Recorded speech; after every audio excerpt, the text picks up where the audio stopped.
বাড়ি কোথায়? পাইকান্দি। বাবার নাম কি? রশিদ মুন্সি। রশিদ মুন্সি। তা আপনি এখানে এই পূজা দিচ্ছেন কেন? তো এটা আমার হলো এই অসুখে পড়ে এটা করা লাগতেছে।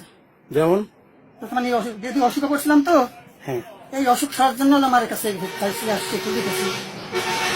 তো আপনি কোন হাদিসে পাইছেন আপনি একজন মুসলিম হয়ে আপনি যে এরকম পূজা দেন, সেবা দেন, এটা কি শরীয়ত সম্মত জায়েজ আছে?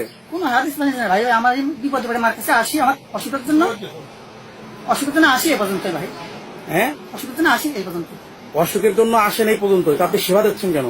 সেবা দিতেছি মা আমার হাজার আমার সামনে আসছে। আপনি কি নামাজ পড়েন? নামাজ পড়ি করি না। নামাজ পড়েন না? তো আপনি ইসলাম ধর্ম বিশ্বাস করেন? বিশ্বাস করি। তাহলে ইসলাম ধর্মে আছে, আপনি যে আর একটা হিন্দু ধর্মের যে আপনি যেহেতু হিন্দু ধর্ম অবলম্বন করেন না, তো সেক্ষেত্রে আপনি হিন্দুদের এই পূজা দিচ্ছেন কেন? দেই আমার ভালো লাগতেছে মার সামনে। তাহলে আপনি কি ইসলাম ধর্মে নাই? আসি। তাহলে থাকলে এখানে তো আপনি পূজা দিতে পারবেন না। এলো ভাই কপালে যা আছে তাই। কপালে যা আছে তাই। মানে এটা কি, এই ধর্মটাকে আপনার ভালো লাগে? হিন্দু ভালো লাগে আমার, এটা ভালো লাগে। মসজিদে নামাজ পড়া ভালো লাগে, সবই ভালো লাগে। মসজিদে নামাজ পড়েন? আগে পড়তাম, এখন পড়ি আজকে না। ফজরের নামাজ পড়ছেন? না, আমি যাইনি। হ্যাঁ, যাইনি। গত শুক্রবার জুম্মার নামাজ পড়ছেন? যাইনি মানে আমার বাসা নিয়ে গেছে শুধু। বছর খানিক মসজিদে যান না, অথচ বছর খানিক কি পূজা করেন? এই জায়গা আসি যাই, ফুল টুল দিয়ে যাই। ফুল টুল দিয়ে যান। কয়টা ছেলে মেয়ে আপনার? এক ছেলে এক মেয়ে। এক ছেলে এক মেয়ে। তো আপনার এক কথায় আপনার এই হিন্দুদের এই ধর্মটা আপনার ভালো লাগে? আমার ভালো লাগতেছে। তা আপনি কি হিন্দু ধর্মকে আপনি গ্রহণ করবেন?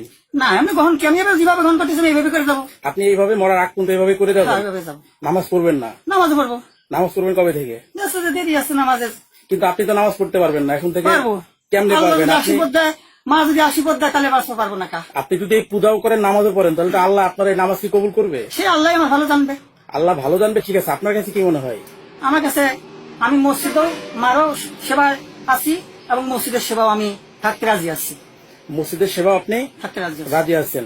তা আপনি কোন আলেমকে জিজ্ঞাসা করছেন যে আপনি পূজা করতেছেন? না, আমি আলমিরা যাইনি কোনো আলেমকে। তা আপনার কি এটা জানা উচিত ছিল না? না, আমার জানবো কি? আমার অসুখে পড়ি বাইর দেন তো আলেম তোমার বাঁচাবি না, টাকা দিবি না।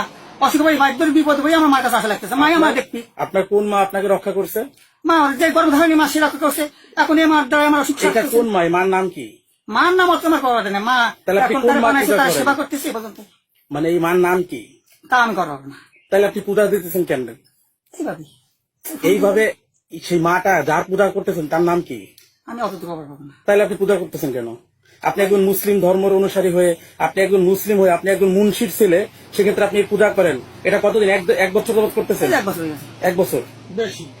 আচ্ছা আচ্ছা। না, তো আপনার এই ধর্মটাই ভালো লাগে, এই তো? আমার এটাই বেশি ভালো। কিন্তু আমি অসুখ বিপত্তি উঠে আইছি, মার কারণে আমি বিপত্তি উঠে আইছি। দেড়শো আগে মসজিদে যাইতাম, এখন যাই না। আবার সময় যাবো মসজিদে। সুপ্রিয় দর্শক, আমাদের ফরিদপুর জেলার মধুখালী থানার রায়পুর ইউনিয়নের পাইককান্দি গ্রামের মোহাম্মদ মফিজ, এই মফিজ মুন্সি, বাবার নাম হচ্ছে রশিদ মুন্সি। তিনি প্রায় 1 বছর যাবত উনি এই ধর্ম মানে হিন্দু ধর্মের যে কালী যে থাকে যে মন্দিরে, এটা পূজা করে আসছেন। তো আসলেও তার ব্যাখ্যা তার এটাই নাকি তার কাছে ভালো লাগে। সে মসজিদে যায় না বিগত 1 বছর, এখানেই সে এটাই নাকি তার ভালো লাগে। তো আপনারা বিস্তারিত তার মুখ থেকেই শুনেছেন। তো আশা করি আপনারা এটা বেশি বেশি শেয়ার করে ছড়িয়ে দিবেন। ধন্যবাদ সবাইকে।